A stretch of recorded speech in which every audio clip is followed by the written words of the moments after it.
as do all of you do. Here are some icebreakers. No, I do not play the piano, math does not intrigue me, and no, my mother isn't what you think. We live in a stereotypical world full of assumptions. The widely known stereotype for Asians are 虎妈, also known as tiger moms, the raging, striving, pushing mother who wouldn't harm to slap you if it weren't for your academic excellence. Now, you may be wondering, why am I mentioning this? Because I'm here today to explain the crucial yet outstanding process of how Asian mothers receive and influence their human rights. But first of all, what is human rights? Human rights were first acknowledged in 1948, when every person, regardless sex, age, or race, had the fundamental rights and freedom. Although human rights may have shaped society, it was only until 1960s when the rights of women had started to balance slightly. But in the cases of Asian households, many Chinese mothers have already been named the boss of the house, even if they still occupy the roles of a housewife. How, you ask? For a person to gain the most power in a household, you must convince your family members that you hold the most potential, meaning you need each and every one of your family's respect. While gaining a respect from your partner is decently acceptable, children may be different. Here is a photo of a child's brain, my brain. Our brains are typically done developing during our mid-20s, so every key information we gather is extremely crucial to our health. Now here is the brain when strictness is applied. Yes, this is the method why Asian mothers receive so much human rights. It's because of strictness and discipline. As you can see in the green, blue, and red parts, these are the parts where the brain is infected when strictness is applied. When strictness is applied to a child's brain like mine, we are typically stressed or anxious. We are now encountered with these anxiety stresses, indicated in the areas such as the amygdala, the hippocampus, and the prefrontal cortex. As the amygdala activates, we are triggered with sympathetic nerves along with stress hormones. The hippocampus is closely connected to the amygdala, so the hippocampus and the prefrontal cortex are now helping the brain interpret this perceived threat to see if the threat is real or not. In this case, the threat is our mother's strictness. So, when we are influenced with our mother's strictness, we simply get diminished into obeying them, as we do not want to encounter this feeling again. But that's just a stereotype. Strictness and discipline can be the method. However, we are not supposed to be doing this. Mothers should not rely on this method to maintaining a child's respect. My motive here today is to also prove how strictness and discipline isn't the only solution, but how affection can. Because that's what my mother has been doing. Although my mother may be harsh at times, I mean every mom is, but she still stands with me throughout the whole process, like she is with me right now.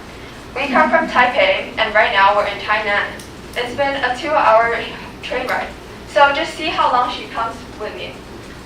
In this process, me and my mother, we create a special bond together. This makes the child feel safe, and our brains feel better. Because when a child feels safe, the hippocampus, the red parts, it will remember this, because the hippocampus is where our memories are stored. Once we remember these good memories, the hippocampus remembers it and craves for more. This is especially crucial to our health. Now the amygdala remembers this and wants to provide a clear mind if we feel good. So, by maintaining a good, safe mind is really crucial to our development, and it makes us become more efficient in learning. Now, it is true, because think of all the prosperous Chinese, child prodigies, millionaires, most prominent inventors, and most of all, the Ivy League of substances. Here is a pie chart of the Princeton student ethnicity chart. As you can see, Asian Americans already hold up to 20.5%, along with the international students of 12.6%. If you add it up together, we are already 1/3 ahead of all the other ethnicities. Just see how powerful we are. It's true that success is indeed earned by oneself, but I believe behind all these walls, these were arts of a tiger mom, an Asian mom. Thank you. Very special topic. I really like it. because I have been a mother for 26 years. And according to your topic, I have a very funny question. What do you want to be when you be a mother? I think I would want to be I don't want to be a stereotypical kind of mother, because right now, in this Asian culture, mothers are typically known as 虎妈, Yes, yes. And I wish that to break this stereotype, but then I don't want to like break it completely. 我希望我也可以当一个虎妈. I want to be a tiger mom as well, but then I want to modernize myself to combine Western cultures into myself, so that my kids can have a side of two roles and be more cultured.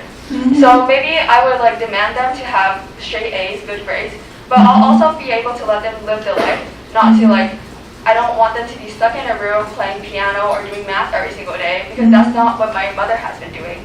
She's more culturalized, and that's what I want to be. I want to be something like my mom. So yeah, thank you. So that's why she influenced your human rights. Yeah, she influenced her human rights in my household, and I'm pretty sure in this room, I mean, can everyone like raise your hand up if you think your mom is like the head of the house? If you think 你妈妈在家里是最大的? Yeah, so I can see some raise of hands, and yeah, that's why I wanted to do this kind of presentation to break the question. Great. And how do you think Asian mothers or Japanese mother, Korean mother, Taiwanese, Chinese mother, all the same? I'm pretty sure they're probably all the same. They all want kids to be doctors. I think everyone knows that. Like every Asian mother wants your child to be a doctor. But now we're in the modern era, and Gen Zs, which are us, the 2000 generation, I don't think we really want to do that. Instead, we just want to be ourselves. Thank you very much. Thank you, Ali.